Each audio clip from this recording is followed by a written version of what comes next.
बिस्मिल्लाहिर्रहमानिर्रहीम। 9th class physics. आज का हमारा टॉपिक है आइसोलेटेड सिस्टम और law of conservation of momentum. तो इन चीज़ों को समझने से पहले आपके जहन में फार्मूला होना चाहिए मोमेंटम का। मोमेंटम हमने पढ़ा था P होता है जी mv। वेक्टर क्वांटिटी होती है ये मोमेंटम। असल में मोमेंटम का जो डिपेंड है वो mass of the object and velocity with which the body is moving. अब फर्स्ट क्या हम कोई सिस्टम ले लेते हैं, उसमें नंबर ऑफ एलिमेंट्स की तादाद जो है हम उसे n से फर्स्ट क्या डिनोट कर देते हैं।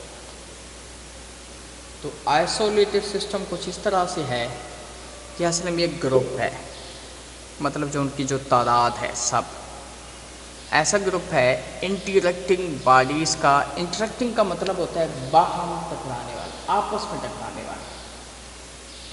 It is a group of interacting bodies on which no external force is acting. जिसके ऊपर कोई बैरूनी फोर्स अमल ना करे तो उन बाहम टकराने वाले अजसाम का जो ग्रुप है हम उसे नाम देंगे आइसोलेटेड सिस्टम का। दूसरे अल्फाज में इस सिस्टम के ऊपर किसी किस्म की कोई अनबैलेंस फोर्स अमल नहीं करती। No unbalance force is acting। Isolated system क्या है? It is a group of interacting bodies, बाहम टकराने वाले अजसाम ऑन विच जिस पर no external force is acting, जिसके ऊपर कोई बैरूनी फोर्स अमल ना करे। अब हम इसकी एग्जांपल ले लेते हैं जी। हमारे पास गैस कंटेनर है, इसमें गैस मॉलिक्यूल्स हैं जो कि रैंडमली मोशन में हैं। गैस मॉलिक्यूल्स की कोई स्पेसिफिक मोशन नहीं होती। अगर इन गैस मॉलिक्यूल्स के ऊपर जो कि किसी कंटेनर में है कोई अनबैलेंस फोर्स अमल ना करे तो ये जो सिस्टम होगा ये होगा आइसोलेटेड सिस्टम। अब है जी law of conservation of momentum. इसमें है कि अगर आपके पास सिस्टम है आइसोलेटेड सिस्टम, आइसोलेट फॉर वही है तो पहले मैंने कहा है कि जिस सिस्टम के ऊपर कोई अनबैलेंस फोर्स अमल ना करे तो law of conservation of momentum कहता है कि उस सिस्टम का जो मोमेंटम है वो कांस्टेंट रहेगा। दूसरे अल्फाज में हम ये भी कह सकते हैं कि सिस्टम का इनिशियल और फाइनल मोमेंटम आपस में इक्वल रहेंगे। या हम इस तरह से भी कह सकते हैं change of momentum Pf minus Pi will remains equal to 0, या डेल पी चेंज ऐसे भी कह सकते हैं, ये इक्वल टू किसके बनेगा? 0 की। Law of conservation of momentum के लिहाज से अगर आपके पास जो सिस्टम है वो आइसोलेटेड सिस्टम है तो उस सिस्टम का जो मोमेंटम है वो कांस्टेंट रहेगा। या हम ऐसे भी कह सकते हैं कि उस सिस्टम का चेंज ऑफ मोमेंटम 0 बनेगा, क्योंकि जब ये इक्वल बनेंगे तो इन दोनों का जो चेंज है वो 0 के इक्वल आएगा। अब हम इसकी एग्जांपल ले लेते हैं। एग्जांपल में हम ले लेते हैं जी गुब्बारा। हमारे पास है जी बैलून है, बैलून में हमने हवा फिल की है तो उसको सेट फ्री छोड़ने से पहले उस गुब्बारे का जो मोमेंटम है वो 0 है। गुब्बारा है, गुब्बारे में हमने हवा फिल की तो उसको छोड़ने से पहले इस पूरे सिस्टम का जो आपके पास होगा मोमेंटम वो 0 है। जैसे आप उसे रिलीज करते हैं तो गुब्बारे से फंस के आपने उसको बांधा नहीं हो, जैसे आप उसको रिलीज करेंगे तो गुब्बारे से हवा निकलेगी। क्योंकि हमने पहले कहा था कि सिस्टम का मोमेंटम ज़ीरो है, तो अब भी ज़ीरो होना चाहिए law of conservation of momentum के लिहाज से।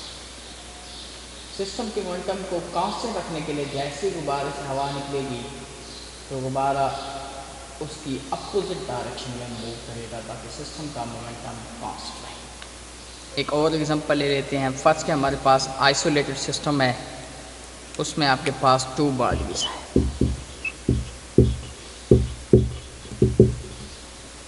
एक बॉडी है जी, उसका जो मास है वो है आपके पास m1, उसकी जो वेलोसिटी है वो u1 है। फर्स्ट के इस तरह से है आपके पास, ये हमने ले ली एग्जांपल। पहली जो बॉडी है उसकी जो वेलोसिटी है वो u1 है, दूसरे की क्या बनेगी u2। ये सेम डायरेक्शन में मूव हो रहे हैं और ये हैं भी आइसोलेटेड सिस्टम में, मतलब इसके ऊपर कोई अनबैलेंस फोर्स अमल नहीं कर रहे। फ़र्ज़ किया u1 की वेलोसिटी ज़्यादा है बनिस्बत u2 के, तो कुछ ही देर के बाद ये टकराएंगे और टकराने से जो पहली बॉडी है उसकी वेलोसिटी फ़र्ज़ किया हम लिख लेते हैं जी u1 प्राइम, दूसरे के हम लिख लेते हैं u2 प्राइम।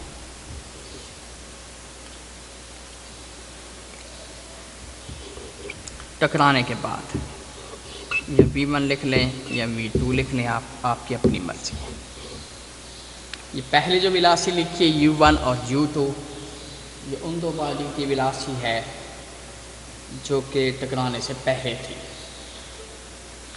तो सिस्टम का जो मोमेंटम, पहले मोमेंटम का फार्मूला होता है p = mv, मास वेलोसिटी को ज़र्ब करें। पहले जिस्म की वेलोसिटी u1 है जमा दूसरे की मास m2, वेलोसिटी क्या बनेगी u2। ये इनिशियल मोमेंटम है आपके पास, ये आपके पास इनिशियल मोमेंटम है सिस्टम का, जिसमें 2 बॉडीज़ हैं, एक का मास m1 दूसरे का m2। पहले जिस्म की वेलोसिटी u1 दूसरे की u2। तो 2 सिस्टम हैं, सिस्टम में 2 बॉडीज़ हैं, तो दोनों के मोमेंटम को हम जमा करें। पहले का मोमेंटम m1, उसकी वेलोसिटी u1, ये दोनों को ज़र्ब दे दी जमा। दूसरे का मास m2, उसकी वेलोसिटी u2। अब जैसे ही टकराए तो टकराने के बाद पहली जिस्म की वेलोसिटी v1 दूसरे की v2। तो अब जो हमारा मोमेंटम बनेगा कुछ इस तरह से बनेगा m1 v1 plus m2 v2। ये जो मैंने लिखा है ये सिस्टम का फाइनल मोमेंटम है। तो law of conservation of momentum के लिहाज से initial momentum is equal to होता है जी फाइनल मोमेंटम। तो हम इसे कुछ इस तरह से भी लिख सकते हैं m1 u1 plus m2 u2 is equal to m1 v1 plus m2 v2। ये है सिस्टम का इनिशियल मोमेंटम जो कि इक्वल है सिस्टम के फाइनल मोमेंटम की। ये था जी law of conservation of momentum.